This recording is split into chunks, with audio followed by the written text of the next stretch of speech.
Bonjour tout le monde et bienvenue dans un épisode d'été un peu spécial. Alors tout l'été, le temps qu'on prépare la saison 2 et qu'on prend des petites vacances, je ressors le meilleur de l'année. Et on ouvre le bal aujourd'hui avec les ministres d'un jour. Alors vous le savez, depuis un an, à chaque ministre d'un jour, je pose la même question à mon invité. Si on te donnait le ministère de l'Éducation demain matin, ta première réforme, ce serait quoi? 15 personnes ont répondu. Des artistes, des chefs, des animateurs, un économiste, un humoriste, un maire aussi. Et aujourd'hui, je vous donne les 10 idées qui restent. Pas pour dire qu'elles sont toutes bonnes, mais pour voir ce que des gens normaux changeraient s'ils avaient ce crayon magique-là. Et on commence ça maintenant.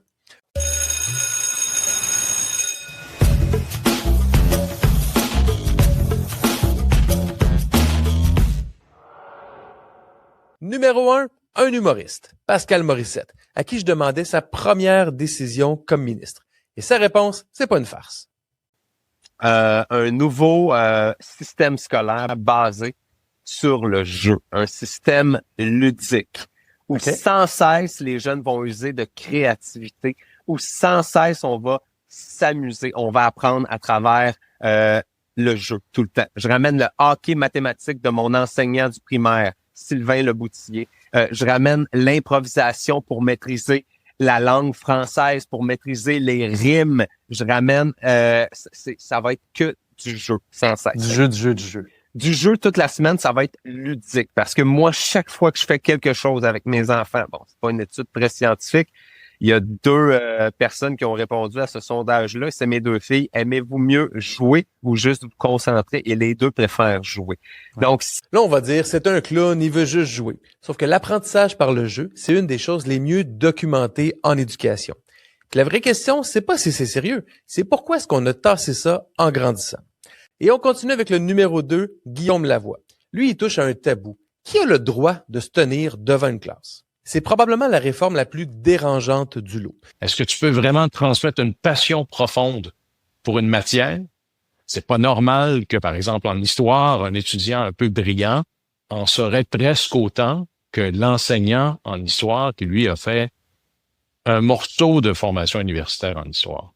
Alors moi, je pense que la meilleure personne pour enseigner, c'est celle qui dit, moi, je ferai enseigner, puis le directeur d'école sera son patron. Puis on essaiera. Puis si ça fonctionne pas, ben on le saura. Imaginons que il y a deux démons. Alors un professeur hyper passionné, compétent, qui serait pas un bon enseignant ou qui aurait des difficultés à bien enseigner, et un très très bon enseignant qui serait pas un maître de sa discipline. Ben entre les deux démons, moi j'aime mieux le super hyper passionné, puis on en fera un bon enseignant avec des formations ad hoc. Mais que ça... Entre quelqu'un de très formé mais d'éteint et un passionné qu'on va continuer à former en cours de route, ben lui, il choisit le passionné. On peut être en désaccord, évidemment. Mais on peut pas dire que la question est pas bonne.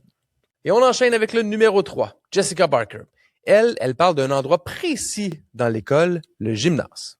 Je trouve qu'on est très genré dans les sports qu'on met de l'avant parce que la plupart des profs de gym à travers le Québec sont des hommes, autant c'est des femmes qui enseignent, qui sont titulaires, si je peux dire. Autant dans le gymnase, c'est le royaume des boys. Puis, les boys, ben, ils ont le goût de jouer au basket, ils ont le goût de faire du crossfit, puis ils ont le goût de jouer, c'est quoi en ce moment qu'elle m'a dit, au volleyball. Je sais qu'il y a des filles qui jouent au volleyball, là, c'est pas la fin, mais je trouve qu'on devrait faire un effort et réfléchir collectivement. Pourquoi? Le royaume des boys. Une phrase et tout le monde voit de quoi elle parle. C'est une réforme qui coûte rien, changer les sports qu'on propose pour que tout le monde ait sa place. On poursuit avec le numéro 4. François Lambert, un entrepreneur. Sa réforme, elle est structurelle, puis elle va à contre-courant de ce que le gouvernement fait depuis quelques années. C'est de remettre dans les mains des gens qui sont près des élèves. En premier lieu, première chose, au point de vue organisation, les écoles sont autonomes comme les écoles privées. Si se passe en Alberta, le directeur est en charge de son école, de son budget. Il le gère comme il est capable de gérer sa maison. Ben, il doit être capable de gérer son école pour enlever toutes les parties où c'est frustrant. Mais ça, c'est au point de vue organisation. Donc, juste pour t'enlèves cette notion-là des centres de services scolaires, des commissions scolaires anglophones, tu dis chaque école est autonome et indépendante et s'autogère. Exactement. Donc ça, c'est la première chose que je fais. Mais tu sais, rendre chaque école autonome. comme une école privée. C'est exactement l'inverse de la centralisation des dernières années. Garde cette idée en tête parce que le prochain invité, lui, dit presque la même chose, mais autrement. Le suivant, numéro 5, Farnell Morisset. Et puis, quand le ministre de l'Éducation est toujours prêt à dire non, je vais utiliser mon pouvoir discrétionnaire pour invalider la décision qui a été prise par des gens élus, des gens qui sont supposés avoir une légitimité démocratique, ben, le message que ça envoie à la population, c'est ces élections-là, c'est pas vraiment important, alors portez pas attention à ça, puis allez pas voter, puis c'est pas grave. Alors, une responsabilisation qui passe par un énorme courage politique de dire ça, c'est pas quelque chose qui relève de ma responsabilité, c'est quelque chose qui relève de la responsabilité communautaire des gens qui ont fait le choix d'élire ces individus-là. Je comprends. Lui, il veut rétablir les commissions scolaires avec du monde élu. Lambert veut l'autonomie par l'école, Morisset par la démocratie locale. Deux chemins, une même intuition, le pouvoir est peut-être rendu trop loin du terrain. On garde le rythme. Numéro 6, Patricia Paquin. Sa réforme tient en une image. Des enfants assis sur une chaise 8 heures par jour. J'ai trouvé l'école difficile parce que, entre autres, j'haïs ça être assise sur une chaise. Okay. Je me lève dans les meetings, je me lève, je bouge, je fais des je fais des exercices. Puis de faire vivre ça à des enfants qui sont déjà en plein développement, qui ont besoin de bouger, je trouve ça aberrant. Fait que moi, j'aime bien le concept de la classe multifonctionnelle où il y a des tapis pour aller lire, où il y a des chaises ballons qui permettent de bouger. Encore mieux si tu as des vélos qui te permettent aussi de faire une activité pendant que tu fais autre chose. Je sais que tout ça coûte cher, mais je trouve ça aberrant qu'on laisse nos enfants assis sur des chaises toute une journée. Fait que moi, j'essaierais de trouver des solutions pour ça. Dit comme ça, c'est effectivement un peu aberrant. Puis ça demande pas une loi, ça demande de regarder la classe autrement. On continue. Numéro 7, le chef et entrepreneur Louis-François Marcotte. J'avertis, celle-là fait jaser. J'oblige tous les jeunes à partir de 14 ou 15 ans à travailler à temps partiel les premiers étés. Je vais dire 10 heures par semaine, c'est rien. Puis je les oblige à travailler, à chercher un emploi pour accéder à leur niveau supérieur d'école. Puis là, ben, tu dis, le jeune, là, c'est peut-être farfelu, mais il va choisir une job où probablement il y a de l'intérêt. Je regarde mon gars, il est allé faire des essais cet été, il a coupé des gazons, il a travaillé dans un magasin de sport, il a travaillé, il s'est rabattu sa cuisine. Je dis rien, je le laisse faire, mais qu'est-ce que ça fait, ça? Il s'identifie, il se trouve bon, il bâtit de la confiance, mais tranquille. Obliger les jeunes à travailler à 14 ans. On peut trouver ça dur, mais derrière, il y a une idée assez simple. Trouver sa passion en se frottant au vrai monde. C'est défendable. On enchaîne avec le numéro 8, l'économiste Étienne-Alexandre Beauregard. Quelque chose que j'ai défendu depuis longtemps, même quand j'étais à la relève de la CAQ d'ailleurs, c'est l'idée d'avoir un cursus des grandes œuvres en français, dans ce qu'on doit lire. Puis moi, j'ai toujours été un peu critique de ce qu'on nous fait lire à l'école, parce que des fois, puis ça, c'est tellement partout, puis il y a tellement de gens qui m'en parlent, mais de faire lire des livres anglais traduits dans les cours de français, puis pas toujours des livres qui sont des grands classiques non plus, ça m'a toujours fait de la peine, parce que c'est quelqu'un qui croit tellement à la culture générale, puis j'ai l'impression que c'est peut-être moins valorisé que ça l'a déjà été. Puis je me dis, si même l'école abdique dans son rôle de construire cette culture générale-là, de construire ses référents communs aussi aux grandes œuvres, que ce soit la littérature québécoise ou la littérature française, j'ai l'impression qu'il y a quelque chose qui se perdrait. À l'ère où chaque élève a son fil d'actualité personnelle, l'idée d'un socle partagé est pas banale. On poursuit avec le numéro 9, Valérie Roberts. Sa priorité a l'air évidente et c'est justement ce qui frappe. La première affaire que je vais faire, c'est, ça peut paraître niaiseux, mais je vais intervenir sur l'alimentation à l'école.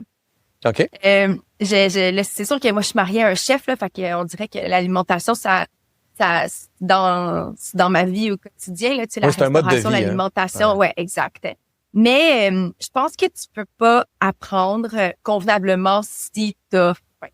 Je pense que tu peux pas apprendre convenablement si ce que tu as mangé le matin va pas te soutenir pour ta journée au complet. Puis moi, je me rappelle que je trouvais que les journées étaient longues à l'école. Tu sais, c'est de nombreuses périodes. Oui, tu as les récréations, mais c'est quand même des longues journées. Puis je trouve vraiment que si t'es pas soutenu, tu seras pas apte à bien comprendre. Fait que je pense que la première affaire, ce serait ça. Un enfant qui a faim n'apprend pas. On peut bâtir le plus beau programme au monde, mais ça tient pas si le ventre est vide. Puis parfois, la réforme la plus avancée, c'est la base. On poursuit numéro 10, le tout premier invité du balado, Joël Legendre. J'ajoute des matières humaines. À vrai dire, pour moi, ce qui m'a manqué à l'école et ce que je veux donner aux jeunes, c'est tout ce qui n'est pas académique. Donc, cours de yoga, cours dépendamment de ce qu'on aime, mais cours de méditation. Je veux qu'on ait des cours de conversation non violente. Je veux qu'on apprenne aux jeunes à s'introspecter, à savoir qui ils sont vraiment, la place qu'ils veulent occuper dans la société, c'est quoi leur rêve, c'est quoi leur ambition. Des matières humaines, apprendre à se connaître, à gérer ses émotions, à se parler sans se détruire. Le contraire d'un cours de plus. Probablement le cours qui manque. Puis on garde le rythme numéro 11 parce qu'il faut le mettre dans la liste, Pierre Lavoie. Sa réforme, c'est pas une matière ni une structure, c'est un préalable à tout le reste. Bon, la première, c'est que on va focuser sur qu'un enfant aime l'école.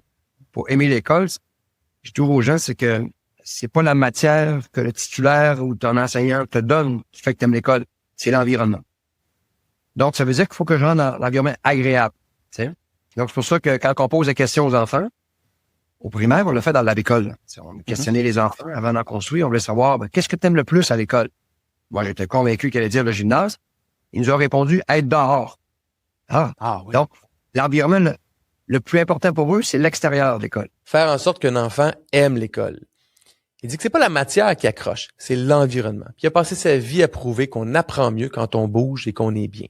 Tout le reste de la liste tient mal si ce préalable-là n'est pas réglé.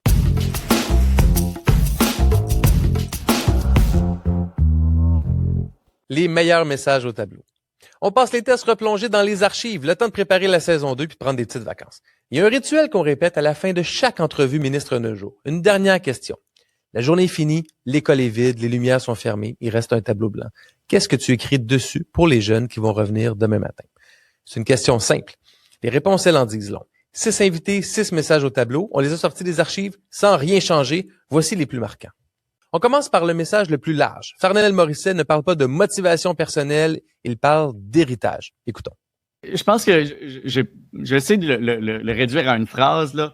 Ce serait de tous leur dire que le monde qu'ils vont recevoir a été construit par des gens qui n'étaient pas meilleurs qu'eux, mais qui n'étaient pas pires qu'eux non plus.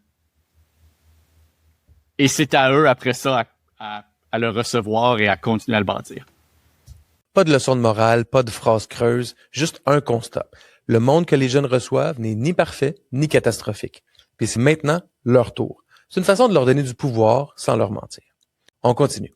Lui, il martèle le même message depuis des années, à tel point qu'il savait déjà quoi écrire avant qu'on finisse la question. Je vais vraiment écrire « Trouve ta passion ».